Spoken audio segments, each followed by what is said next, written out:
Heyo everybody, Haku here with my review of the second episode of Demi-chan with Kataritai, or Interviews with Monster Girls.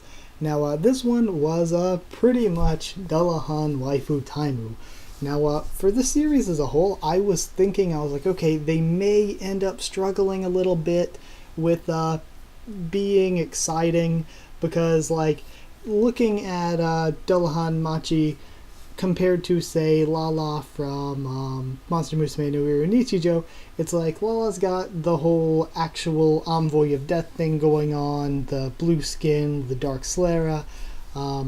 So for someone who's made to look normal like the characters in this show, I was thinking, okay, they're going to have to do a lot for the characterization of that personal character to really bring out some excitement in them and interest in them, and I think they did a great job. I think that the way it was handled was very funny and really interesting and thought-provoking. So I think the characters so far have been handled very well. It was funny, but it was light and relaxing. Talking about some of my thoughts, part by part. So Machi Kyoko is the name of the Dullahan, and they say at the beginning that it is an Irish demi, but how do they really know that? If demis are made from just genetic mutation in this universe, how is it particularly from a certain country, unless she herself is from that country, which apparently she isn't, because she's apparently Japanese. So yeah, I'm not sure how that whole Irish thing works. Yeah, it's an Irish folk legend, but in this universe, technically it's just a random genetic mutation, or seemingly random genetic mutation. We find out her flame is safe to the touch, and I thought it was a really funny scene when she was waving her head around to show that the body was actually hers and not a separate creature.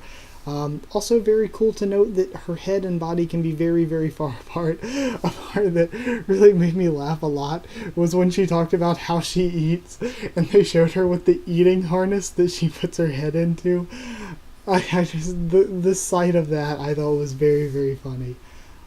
She talks about, again, more good characterization, how people are a bit oversensitive to her Dullahan-ness. They don't really make jokes about it or talk openly about it with her because they're afraid they might step on some broken glass and not say something they really shouldn't have, say something insulting.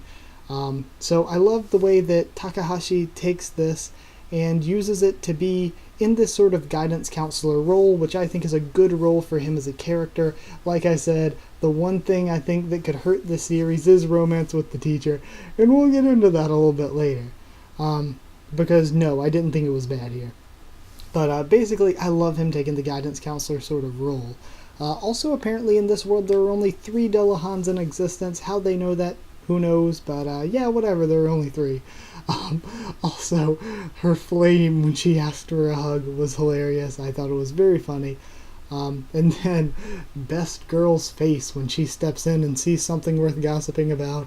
Hikari is best girl by far. No one else comes close right now. So yeah, just so great.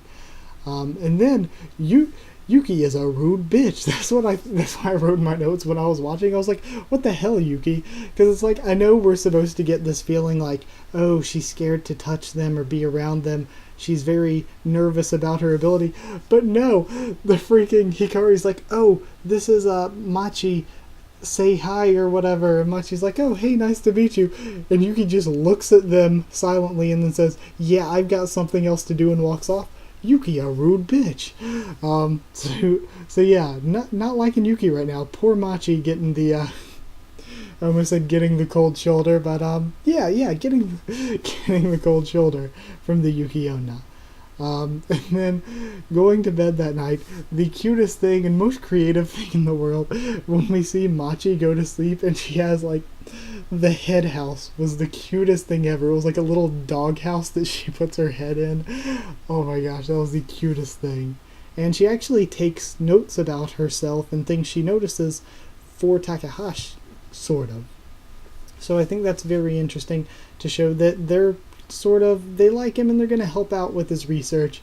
And then I love her, and I keep saying I love things a lot. I'm sorry I can't think of a better way to begin sentences today, but I really, really did enjoy when she was having the conversation on the bench with Best Girl, Hikari, and they were on the bench, and she was like, "Oh, I don't know if a guy would like me or whatever." And the whole time I was thinking and wrote down in my notes, I was like, "Yo,"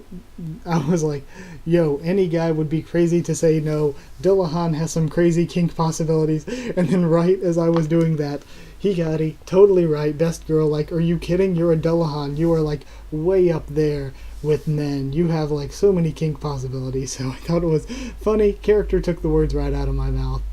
And then I said that romance with the teacher was legitimately the only thing that could hurt the show, but I did kind of see it coming, sadly. So Hikari sets up the date between them, and poor Machi's body having to be with Hikari. It was just so funny. And just throughout this episode, and last episode as well, something that I noticed, Hikari's laugh is life. Oh my gosh, her laugh could like warm the hearts of men freezing in the Antarctic. So yeah, Hikari sets up the date and all that. The body stays with her, and watching the body gesture was way funnier and more entertaining to me than what was actually happening between Takahashi and Machi. So again, then we see that just like me, I've been able to write for a while without, like, I write without looking at the paper typically. It's probably why my handwriting's so bad.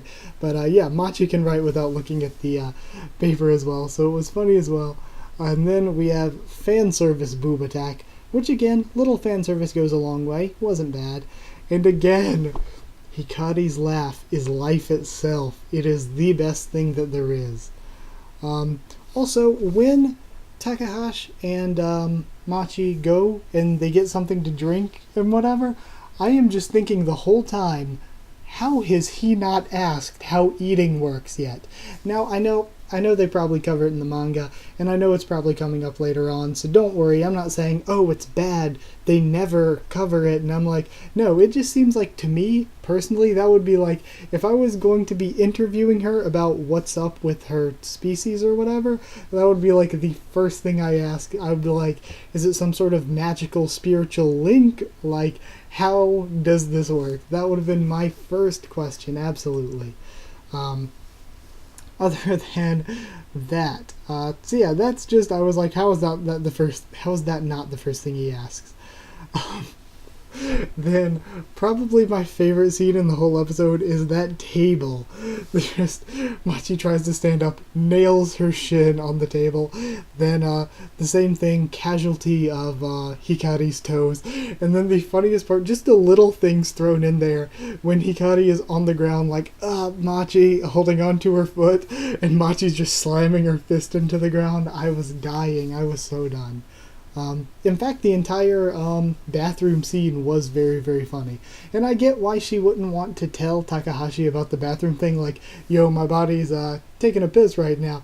I get why she wouldn't want to say that, but like, when he was asking about her getting poked or something, or her hitting her shin, I don't know why she was like, oh, it's nothing, or making lies about that. She could have just said, I don't know what the hell Hikari's doing with my body right now. Because that would have been both truthful and it wouldn't have been embarrassing. It would have been very believable. And then going towards the end, I love the little mini focus we had towards Sakie on the end, because her character is so well written and interesting to me. Just in 2 episodes, even without saying a word there, I really enjoyed the scene for her character. So, time to talk about the episode a little bit in general. Yeah, I said I don't like the romance with the teacher. I don't. But putting that aside, this was funnier and more enjoyable than last week. I really enjoyed everything about this episode. I didn't even think... Well, I mean, the thought popped into my head where I was like, oh, I wish she didn't have the romance with the teacher thing going on, but even though that popped into my head, I didn't really care. This was enjoyable. It was funny. It was good. Also, they did a really good job, like I said, they did a really good job at fleshing out the characters and making the characters feel real and relatable and just enjoyable in general. I do see a potential. I think they can overcome it, but I see a potential in the future to struggle with boringness because the pace is very relaxed, and sometimes that can cause a little bit of boringness around midway through the show. But I think that hopefully the comedy they have and the writing they have is going to be stable enough and strong enough, and it has been so far, but I think that it can be stable and strong enough to combat the potential to be boring. So yeah, I really like this, and while I can see some potential future issues, I think that in general things went well and things seem like they're going to go well. So yeah, I hope you enjoyed the video, and I'm gonna give this a score of, I'm gonna bring back the really odd quarter number score to score it 8.25 head houses out of 10. 8.25 because I did think it was really good. I wanted to give it more of an 8, but I think an 8.5, that's a little bit too much. So yeah, I'll give it 8.25. 8 and a quarter out of 10. So yeah, that's it. Thank you so much for watching. I hope you enjoyed the video. Like if you did like the video, and comment down there to tell me what you thought of this episode and what you thought of my thoughts on it here. I really enjoyed it. Subscribe, of course, for more Demi-chan with Kataritai, One Piece, Yojo Senki, Little Witch Academia, and more. Like, what's the other anime? Oh yeah, Kobayashi-san Cheetah Maid Dragon. So yeah, lots of anime this season. Follow on Twitter if you want, and I'll try to keep you updated there on what I'm doing with the channel and stuff. And that's it. So thank you once again for watching, and I'll see you all next time.